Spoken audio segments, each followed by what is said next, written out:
જય શ્રી કૃષ્ણ મિત્રો, આપ સૌ મિત્રોનું મારી ચેનલમાં હાર્દિક સ્વાગત છે. મિત્રો, પવિત્ર પુરુષોત્તમ માસમાં દિવસ 25ની વાર્તા આજની વિડીયોમાં આપણે સાંભળશું. આપે જો હજી સુધી ચેનલને સબસ્ક્રાઈબ ન કરી હોય તો કરી લેશો, જેથી આપણે દરરોજ વાર્તા, મહાત્મ્ય વગેરે સાંભળવા મળતા રહેશે.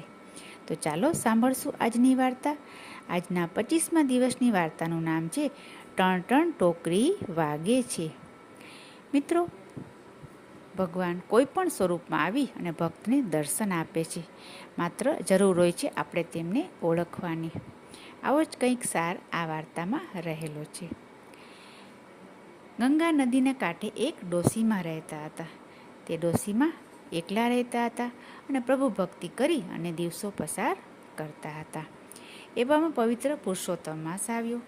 ડોશીમાએ પણ પુરુષોત્તમ માસનું વ્રત કરવાનું નક્કી કર્યું અને વ્રત શરૂ કર્યું. હવે ડોશીમા એકલા હતા. આથી તેમને થયું કે હું પૂજાપાઠ કરું કે દરરોજ નવું જમવાનું બનાવું. મને જમવાનું રોજ કોણ બનાવી દેશે? આવો વિચાર કરી અને તેણે 30 દિવસનું એકટાણું કરી શકાય માટે ડોશીમાએ 30 લાડુ બનાવી રાખ્યા. હવે ડોશીમા નાહી ધોઈ ભગવાનની આરતી ઉતારતા જાય અને ટોકરી વગાડતા જાય. જ્યારે ડોશીમા ભગવાનના પાઠ પૂજા કરે ત્યારે ભગવાન બાળક રૂપે આવે અને માજીને કહે કે માજી માજી, મને ખૂબ ભૂખ લાગી છે, એક લાડવો હોય તો આપો ને. ડોશીમાએ તો 30 લાડુમાંથી એક લાડુ તે બાળકને આપ્યો. આવી રીતે હવે બીજો દિવસ થયો ને ડોશીમાએ પ્રભુ ભજન માટે ટોકરી વગાડી. ટણ ટણ ટોકરી વાગે છે, પુરુષોત્તમ લાડવો માંગે છે. જેવી ટોકરી વગાડી ત્યાં તો પેલો બ્રાહ્મણનો બાળક આવીને ઊભો રહ્યો અને કહે, માજી, લાડવો હોય તો આપો ને, ભૂખ લાગી છે. ડોશીમા બહુ જ દયાળુ સ્વભાવના હતા અને દિલના ભોળા હતા. તેણે બીજે દિવસે પણ પોતાના ભાગનો લાડવો બ્રાહ્મણ બટુકને આપ્યો અને જમાડ્યો અને પોતે તે દિવસે પણ ઉપવાસ કર્યો. આમ પુરુષોત્તમ માસના 29 દિવસ ટણ ટણ ટોકરી વાગે છે, પુરુષોત્તમ લાડવો માંગે છે.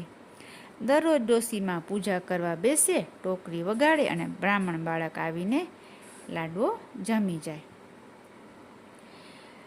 આવી રીતે 29 દિવસ વીતી ગયા. હવે રાત્રે ડોશીમાને અદ્ભુત સ્વપ્ન આવ્યું. ડોશીમાએ જોયું તો સ્વપ્નમાં ભગવાનને લાડવો ધરાવતા હતા અને ભગવાન લાડવો જમતા હતા તેવું દ્રશ્ય તેને જોયું. આ દ્રશ્ય જોઈ ડોશીમાને નક્કી થઈ ગયું કે જે દરરોજ બ્રાહ્મણ બાળક લાડુ લેવા આવતો હતો તે બીજું કોઈ નહીં પણ સ્વયં ભગવાન પોતે જ હતા. હવે આજે પુરુષોત્તમ માસનો છેલ્લો દિવસ હતો. ડોશીમાએ ભગવાનની સેવા પૂજા કરી અને ટોકરી વગાડી. ટણ ટણ ટોકરી વાગે છે, પુરુષોત્તમ લાડવો માંગે છે. હવે જેવી ટોકરી વાગી કે પેલો બાળક આવ્યો અને કહ્યું, માજી, મને લાડુ આપો ને. ડોશીમાએ લાડુ આપવા માંડ્યો, પણ જ્યાં બાળક હાથ લંબાવી લાડુ લેવા ગયો કે ઝટ દઈને ડોશીમાએ બાળકનો હાથ પકડી લીધો. કારણ કે ડોશીમા તો હવે બાળકને ઓળખી ગયા હતા.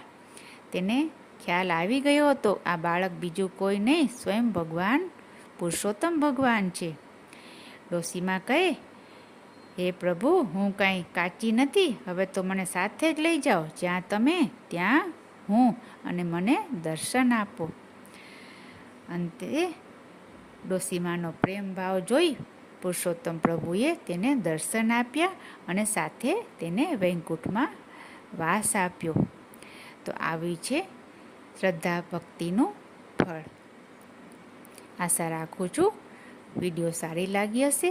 લાઈક કરજો, ગ્રુપમાં શેર કરજો અને કોમેન્ટમાં જય પુરુષોત્તમ ભગવાન અથવા જય શ્રી કૃષ્ણ લખશો. ફરી મળીશું બીજી વિડીયોમાં. જય શ્રી કૃષ્ણ, જય પુરુષોત્તમ ભગવાન.